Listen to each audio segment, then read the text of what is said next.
Y double capacitor connect in single phase motor. दोस्तों आपने single phase motor में देखा होगा, कुछ मोटर में आपको सिंगल कैपेसिटर दिया जाता है और कुछ मोटर में आपको डबल कैपेसिटर दिया जाता है।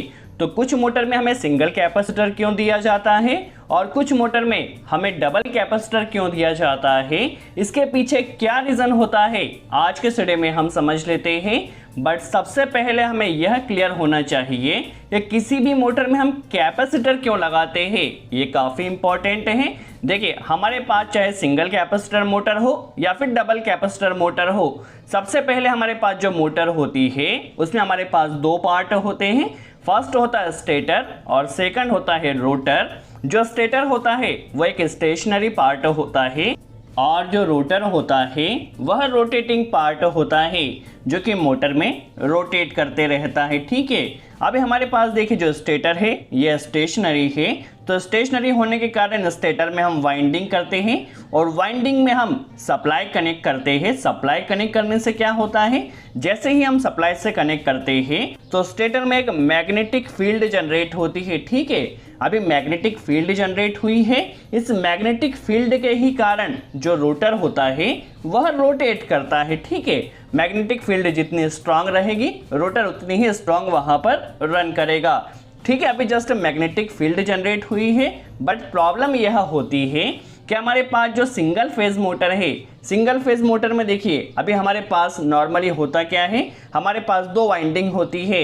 यदि हम सिंगल वाइंडिंग के केस में समझे, फॉर एग्जांपल हमारे पास फर्स्ट तो फोर्थ स्लॉट में एक कॉइल डाली गई है। अब यदि हम इस कॉइल को सप्लाई से कनेक्ट करते हैं तो सप्लाई से कनेक्ट करने पर वहां पर मैग्नेटिक फील्ड जनरेट होना चाहिए और मैग्नेटिक फील्ड के कारण रोटर ने वहां पर रोटेट करना चाहिए। बट होता क्या है, यदि हम इसे सप्लाई से कनेक्ट करते हैं तो वहां पर जो मैग्नेटिक फील्ड जनरेट होती है वो अल्टरनेटिव मैग्नेटिक फील्ड होती है। दैट मीन्स कुछ समय में इसकी डायरेक्शन इधर रहेगी, कुछ समय में इसकी डायरेक्शन इधर रहेगी। देखिए यहाँ पर जो मैग्नेटिक फील्ड जनरेट हुई वह अल्टरनेटिंग मैग्नेटिक फील्ड जनरेट हुई है।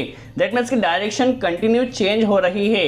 उस कंडीशन में रोटर कंफ्यूज हो जाता है, उसे आखिर किस डायरेक्शन में रोटेट होना है।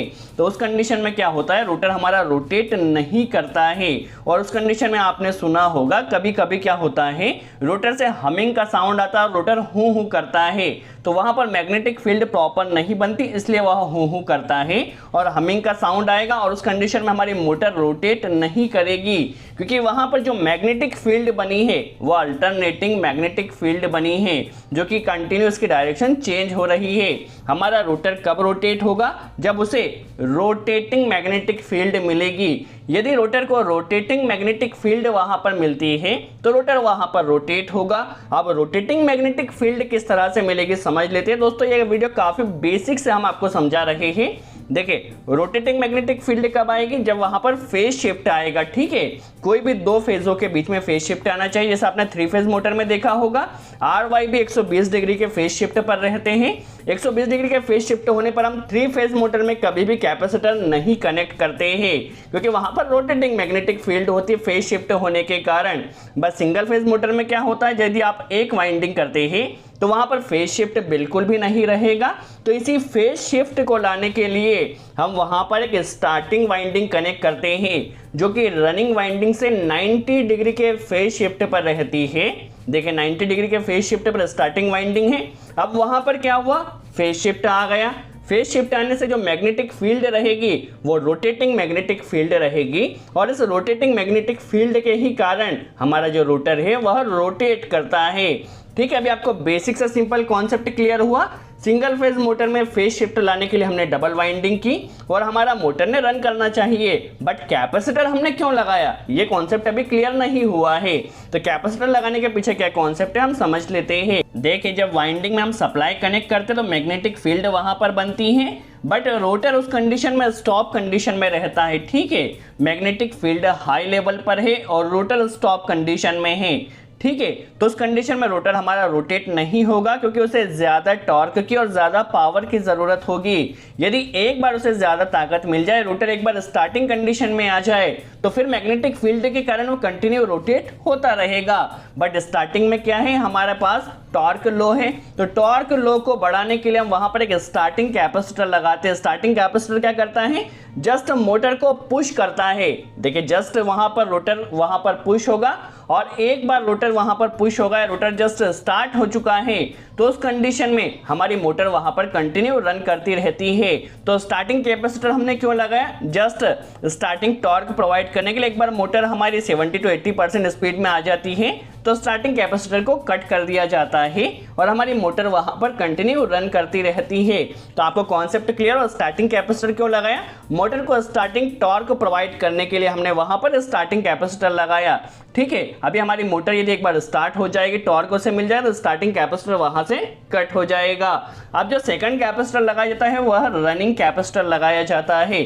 जब मोटर हमारी स्टार्ट हो गई है तो रनिंग कैपेसिटर हमने क्यों लगाया, ये बहुत ही बेहतरीन कॉन्सेप्ट है। तो देखिए रनिंग कैपेसिटर हमने क्यों लगाया, यदि आपसे इंटरव्यू में पूछा जाता है 2 कैपेसिटर क्यों लगाया है, तो जहां पर भी हमें मोटर को स्मूथ रन करना होता है, देखिए मोटर स्टार्ट तो हो गई है, अब यदि हमें मोटर को स्मूथ रन करना है, रोटर को स्मूथली रन करना है, तो वहां हम एक रनिंग कैपेसिटर लगाते हैं।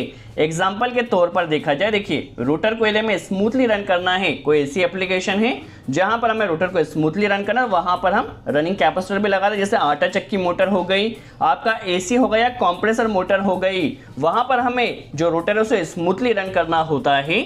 तो स्मूथली रन करने के लिए वहां पर हम एक रनिंग कैपेसिटर लगाते हैं ताकि हमारी मोटर स्मूथली रन हो सके, साथ ही साथ मोटर की इफिशियंसी भी बढ़ सके, मोटर की लाइफ भी बढ़ सके।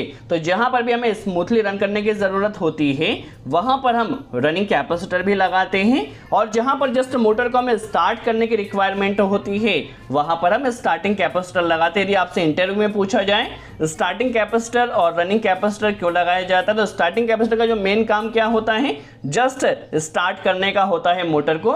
एक बार यदि हमारी मोटर स्टार्ट हो गई तो स्टार्टिंग कैपेसिटर यदि आप रिमूव भी कर देते हैं तो आपकी मोटर कंटिन्यू रन करती रहती है। ठीक है, तो स्टार्टिंग कैपेसिटर का मेन काम क्या, मोटर को स्टार्ट करने का, बट जो रनिंग कैपेसिटर का मेन काम है वो क्या है, मोटर के साथ ये फुल टाइम तक कनेक्ट रहता है। जब तक आपकी मोटर रन करती है तब तक रनिंग कैपेसिटर वहां पर रन करता रहता है। यदि आप देखा जाए तो दोनों कैपेसिटर जो मेन काम है वो मैग्नेटिक फील्ड को ही स्ट्रॉन्ग करना है, बट डिफरेंट फंक्शन है। जो स्टार्टिंग कैपेसिटर है उसकी वैल्यू हाई होती है। ठीक है, नॉर्मली 80-100 का होता है या 100-120 माइक्रोफेरेड का ये स्टार्टिंग कैपेसिटर होता है, क्योंकि स्टार्टिंग में से ज़्यादा ताकत की ज़रूरत होती है।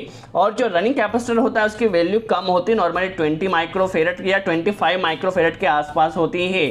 तो रनिंग कैपेसिटर की वैल्यू हमेशा कम होती है, आप देखकर भी पहचान सकते हैं। कम रेटिंग का कैपेसिटर रनिंग कैपेसिटर रहेगा और ज्यादा रेटिंग का कैपेसिटर स्टार्टिंग कैपेसिटर होगा। यदि स्टार्टिंग कैपेसिटर आपका खराब हो जाता है तो यदि आप मोटर को हाथ से पुश कर दे या किसी मैकेनिज्म के जरिए एक बार स्टार्ट कर दे तो आपकी मोटर वहां पर कंटिन्यू चलती रहेगी, बट आपको स्टार्टिंग में मोटर को पुश देना होगा। बट यदि रनिंग कैपेसिटर खराब हो जाता है तो आपकी मोटर रन नहीं करेगी, क्योंकि ये फुल टाइम तक मोटर के साथ रन करता है। यदि आपसे इंटरव्यू में पूछा जाए एक वर्ड में आपको आंसर देना है कि मोटर में हम डबल कैपेसिटर क्यों लगाते हैं, तो आपको इसका सिंपल सा आंसर देना है, जहां पर भी मोटर को हमें स्मूथली रन करना होता है वहां पर हम 2 कैपेसिटर लगाते हैं। जो स्टार्टिंग कैपेसिटर होता है स्टार्टिंग में वर्क करता है, मोटर को स्टार्ट करता है, और रनिंग कैपेसिटर मोटर को स्मूथली रन करता है। आप एग्जांपल बता सकते हैं, आपके एसी में वहां पर 2 कैपेसिटर लगाए जाते हैं, आटा चक्की मोटर में और कंप्रेसर मोटर में। तो आपका रनिंग कैपेसिटर का मेन फंक्शन क्या है, स्मूथली रन करना और मोटर की एफिशिएंसी को बढ़ाना। तो आप बता सकते हैं जहां पर भी हमें मोटर को स्मूथली रन करना होता है वहां पर हम डबल कैपेसिटर लगा सकते हैं। सो आई होप आपको कॉन्सेप्ट क्लियर हुआ हो। हम किसी भी सिंगल फेज मोटर में डबल कैपेसिटर क्यों लगाते हैं, ताकि हम मोटर को स्मूथली रन कर सके और उसकी एफिशिएंसी बढ़ा सके। यदि वीडियो अच्छा लगा हो तो लाइक का बटन जरूर प्रेस करें। आपका कॉन्सेप्ट आई होप क्लियर हुआ हो। सो आज के लिए इतना ही।